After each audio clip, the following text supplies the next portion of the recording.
Bon début de semaine et bienvenue dans 19h30 de Congo 26 Télévision. Le sommaire de cette grande édition congolais Télima, la mobilisation nationale contre l'agression a été par la première ministre Judith Suminwa Tshilukya le week-end dernier.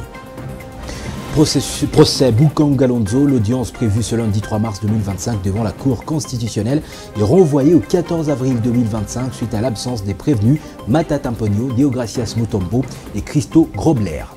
Et puis, formation d'un gouvernement d'union nationale, cette annonce faite par Félix-Antoine Tshisekedi Tshilombo sur la nécessité d'affronter les menaces extérieures semble diviser la classe politique congolaise. Vous suivrez certains dans cette grande édition. Voilà tout pour les principaux titres, mesdames, messieurs. Bienvenue. Citoyenneté et patriotisme, l'inspection générale des finances en partenariat avec le ministère de la Jeunesse, de la Justice, du Travail, de l'Éducation nationale et de l'Enseignement supérieur a lancé la campagne nationale de lutte contre la corruption. Sous le patronage de la Première ministre, le go de ce programme a eu lieu cet après-midi au Centre culturel et artistique de Pays de l'Afrique centrale en présence des jeunes, première cible de cette campagne. Objectif, les sensibiliser, les mobiliser à la lutte contre la corruption et au patriotisme. Procès Bukanga Lonzo, l'audience prévue ce lundi 3 mars devant la Cour constitutionnelle est renvoyée au 14 avril 2025 suite à l'absence des prévenus Matata Mponyo, Deogracias Mutombo et Christo Grobler. Mais pourquoi encore ces renvois? La réponse est toute simple. L'absence des prévenus dans la cause. D'après leurs avocats, ces derniers n'ont pas été atteints par les exploits, c'est-à-dire les invitations de la justice. Les avocats des prévenus ont tous sollicité une remise. En réaction à cette requête, le procureur général près la Cour constitutionnelle, John Mukemayele, a requis un renvoi à un mois, tout en soulignant la nécessité pour la Cour de ne pas céder aux caprices des prévenus. Vous avez constaté avec nous, en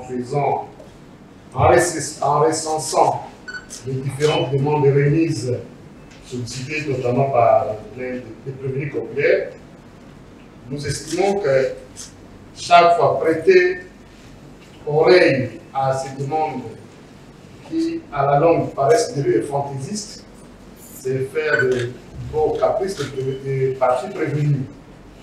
Et nous, Monsieur le Président, puisque les partis sont valablement représentés et elles sollicitent une remise, nous sommes d'avis qu'une remise au moins serait raisonnable, avec cette précision que ce sera une remise contradictoire.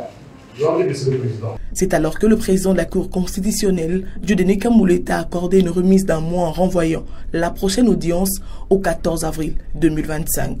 Il a insisté que c'est le dernier report que la Haute Cour puisse accorder dans cette affaire. Le fait acté au greffier, monsieur le greffier a acté que la Cour accorde une remise au 14 avril 2025.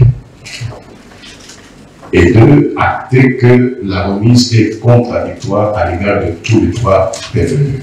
Cette fois-là, ça ne sera pas par les réseaux sociaux.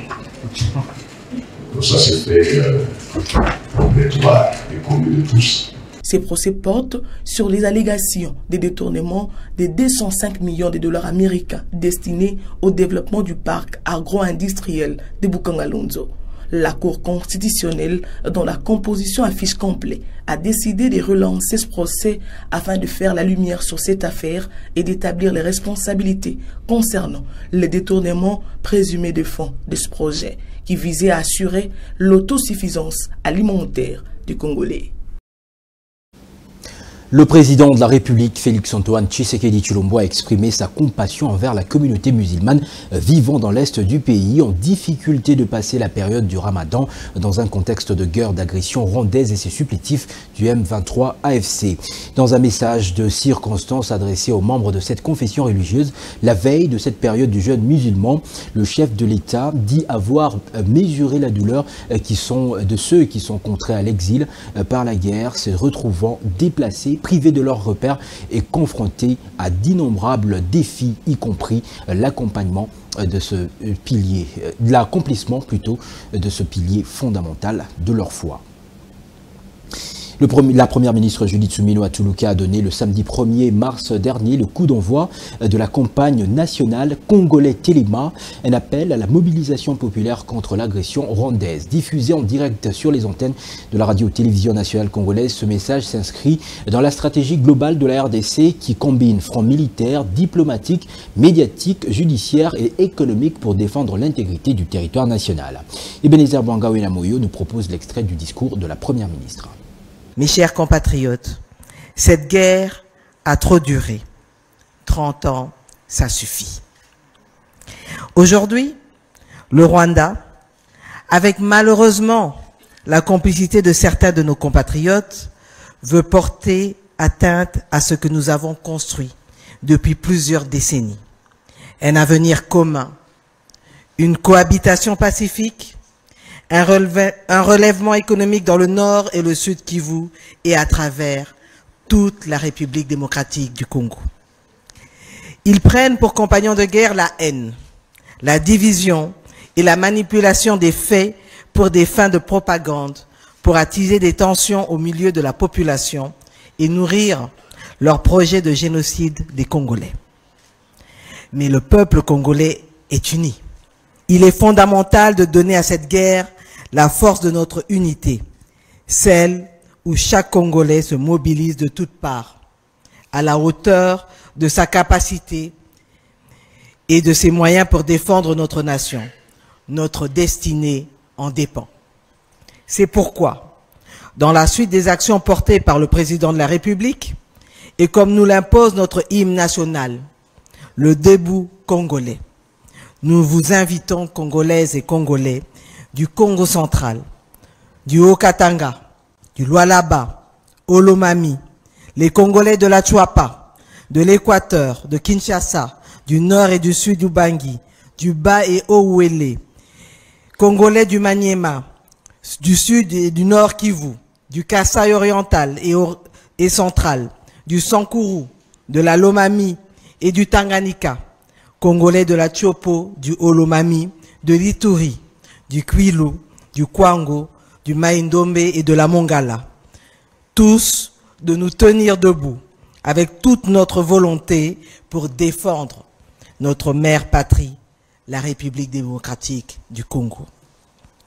Batoto ya Congo, tushimame. Totelema po eza likambo ya mabele. Eza likambo ya mabele et eza eloko mususu te. Ainsi, levons-nous pour défendre notre unité, pour défendre notre dignité. Levons-nous pour défendre notre diversité et levons-nous pour défendre notre avenir. Dans un contexte aussi difficile que traverse le pays avec l'occupation de Goma et Bukavu, Eugène Boujiriri, le pasteur de Philadelphie-Bukavu, brave la peur et prône le patriotisme. Lors de son sermon au culte du dimanche 2 mars 2025 dernier, il a dénoncé avec force les atrocités orchestrées par l'armée rwandaise avec leur supplétif de AFCM 23 dans la partie est du pays et surtout au sud Kivu, dans la ville de Bukavu. Une dénonciation publique devant un des chefs terroristes participants à ce culte. Le pasteur Eugène a donc exprimé le ressentiment du peuple de cette ville par rapport à cette incursion qui, selon lui, fait subir aux habitants d'énormes persécutions. L'occupation rwandaise dans l'est de la République démocratique du Congo occasionne de plus en plus de dégâts néfastes. Actuellement, on parle d'enlèvements à Goma et à Bukavu orchestrés par l'armée rwandaise avec leur supplétif de l'AFCM 23. Cette situation suscite une grande inquiétude, notamment parmi les jeunes et les hommes adultes ciblés par ces terroristes. Les détails dans ce récit de Steve Bonémé Bonzembo. Après les pillages systématiques de biens des citoyens à Goma et Bukavu, l'armée rwandaise et ses supplétifs du M23 se livrent présentement aux enlèvements de civils dans les deux villes qu'ils occupent depuis plus d'un mois. Terrorisme dans plusieurs formations hospitalières jour et nuit, les cas de l'hôpital Il Africa, implanté à Goma constamment menacés. Pire encore, dans cette formation hospitalière, ils ont emporté avec eux certains malades le week-end dernier. Dans la nuit du 2 au 3 mars, les terroristes ont visité l'hôpital Betsaïda de la communauté baptiste. Ils ont à cet effet emporté au moins 80 gardes malades vers une destination inconnue. Selon des sources locales, ces rebelles conduisent les personnes arrêtées et dans l'air cachot.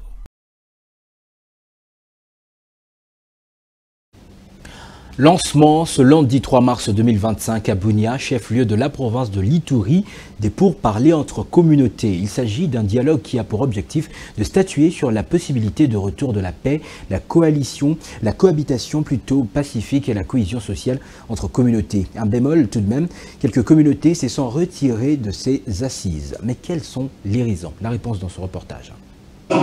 Dans cette réflexion, c'est un échec à blanc qu'a connu dans l'organisation ce lundi 3 mars 2025 à Ville de Bunia d'une assise dénommée Un pourparler entre Ituriens. Initiative de l'INADI, une structure regroupant toutes les 21 communautés de l'Ituri et ses partenaires. Après 2 mois de circonstances de certains et exhortations de prière, l'association culturelle Ante, regroupant tous les peuples Hema du monde, a démontré sa position claire par rapport à ce qu'elle revendiquait en prélude du dialogue. Jusqu'à ces jours, en Ituri, ne sont pas intercommunautaires.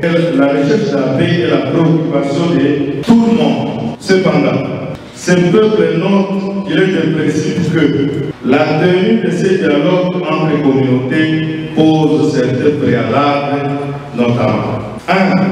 La neutralisation par les forces armées de la République démocratique du Congo, FARDC, de tous les groupes armés afin de restaurer l'autorité de l'État. La cessation des massacres et des tueries de la paisible population innocente. 3e préalable, la concertation pour la désignation des facilitateurs du dialogue intercommunautaire par le représentant des 21 communautés ituriennes. 4. La préparation et l'élaboration des TD par les experts désignés par chaque communauté iturienne. 5. La répartition équitable et inclusive des participants par communauté au dialogue.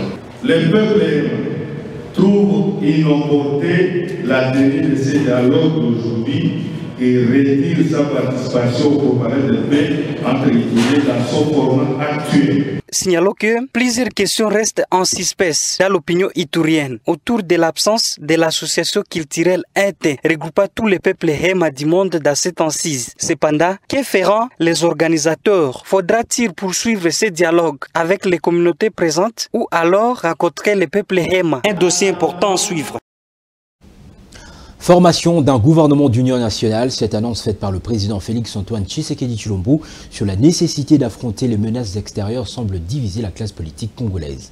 Dans cet élément, les cadres de l'Alliance pour le changement et ceux de l'Alliance de forces démocratiques du Congo se sont exprimés sur la question pour donner la position de leur parti politique. Teninzo Lameso. Annoncé par le président de la République, Félix-Antoine Tshisekedi Tshilombo, l'initiative de la formation imminente d'un gouvernement de cohésion nationale pour affronter les menaces extérieures semble recueillir des avis favorables au sein de la majorité. Le cas de maître Cédric Bingele, cadre de l'AFDCA. Il est temps que les acteurs politiques se mettent ensemble pour réfléchir sur le Congo. Nous perdons sur les plans économiques, sur les plans matériels. Nous sommes une économie fragile, une économie extravertie. Quand vous ajoutez des agressions, vous savez comment ça va impacter sur la vie de nos populations. Donc à ce stade, les acteurs doivent mettre de côté nos partis politiques, nos divergences linguistiques. Il est temps de sauver le pays qui est agressé. Comme des Congolais, nous, l'AFDC, les partis du procès Modeste Abat, nous sommes très favorables. Nous avions dit que le président de la République, il a un mandat. C'est lui qui a été pris de la sagesse. C'est lui qui a la dose de l'expérience sur la gestion étatique. À ce stade, il a fait appel aux Congolais. Il est temps que nous devons réfléchir. Comment mettre fin aux agressions, aux pillages que nous enregistrons dans notre pays? Comment nous allons mettre des solutions structurelles, pas des solutions conjoncturelles? Par contre, pour l'opposition, la formation d'un gouvernement d'union nationale est un non-événement, estime Arnold Bombolo, cadre de l'Alliance pour le changement, parti cher à Jean-Marc Kabunda Kabund. Qu'est-ce qui prouve qu'avec le gouvernement que le président Tshisekedi veut mettre en place, dit d'union nationale, va résoudre les problèmes? Pour nous, l'Alliance pour le changement, tellement que les divergences idéologiques et politiques avec ceux qui sont au pouvoir deviennent insurmontables, nous n'allons pas participer à un quelconque gouvernement dit d'union nationale. Ce que les gouvernements congolais auraient dû faire, c'est d'abord libérer les territoires congolais occupés par les Rwandais, et c'est par là qu'il va maintenant appeler autour d'une table les acteurs politiques congolais pour qu'on prépare les élections de 2028. Pendant ces temps, les consultations sont déjà en cours, lancées le week-end dernier. Une liberté conditionnelle par grâce présidentielle a été accordée à Mike Mukebai et Seth Kikouni, deux opposants politiques.